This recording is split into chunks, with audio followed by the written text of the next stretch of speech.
Everybody, check this out. This is my new ceiling fan that I installed just now in the bus.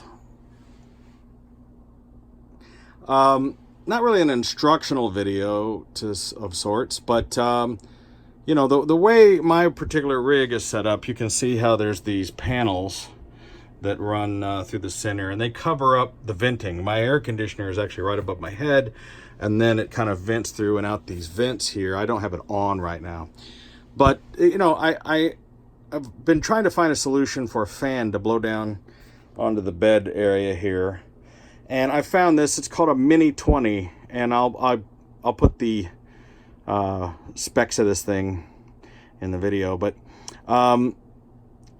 I looked everywhere to try to find the smallest ceiling fan that I could, and this one is about a 20-inch span, and this was just the smallest one that I could find.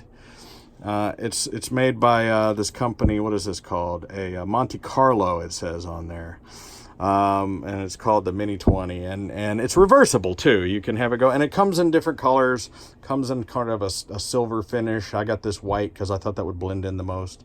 And I gotta tell you, the thing blows like crazy. I've got it on low, and on low it is blowing like crazy. And you know, the thing is designed to just kind of flop around like that. And I'm hoping it handles being driven around, but it also has a bit of a gyroscopic effect when it's running. And I wired it just into straight AC. It's got its own little switch, and you can see how it's set up there. I just thought it was an amazing little ceiling fan, and I mean, obviously you could use this anywhere in your house or anywhere.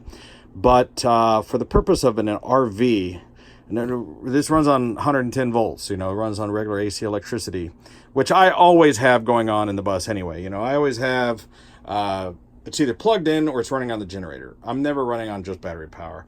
This is a pretty big rig. I've got 3 air conditioners, and quite frankly, I've never been anywhere where it's a neutral climate enough that I don't have at least a heater or an air conditioner running. It's one of those. You know what I mean?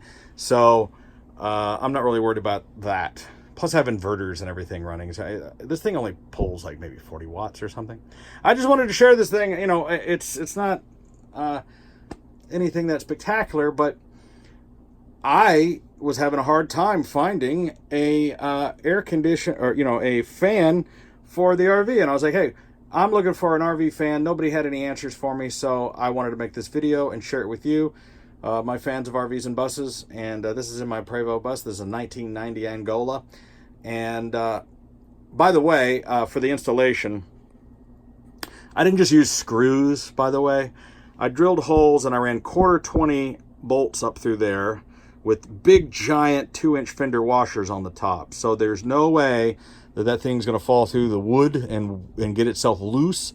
There's also a wire cable that's screwed up into the ceiling as well. So just in case it does rattle itself loose, it's not going to happen, folks. If you had just if you had just screwed this thing in there with a couple of wood screws, it would wobble itself out from driving around and this thing flopping around. So if you mount anything to your ceiling in an RV, use bolts with locking nuts. Everything has to be vibration proof in a rig like this. So that's just some advice, and just wanted to share it. So, I'm Videobob. Thanks for watching the video.